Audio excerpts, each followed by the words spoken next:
Alejandra Torres tiene una pregunta bien interesante. ¿Cómo disminuir o acabar con los ronquidos?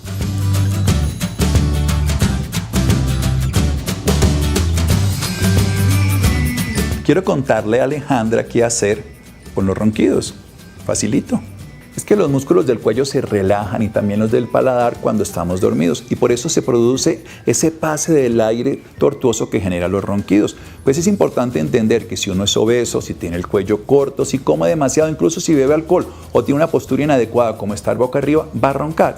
Bien, entonces, si queremos no roncar, pues busquemos una base ajustable, unos colchones adecuados, unas almohadas adecuadas y muchos más complementos que hay en Americana de Colchones. Somos diferentes, dormimos diferente.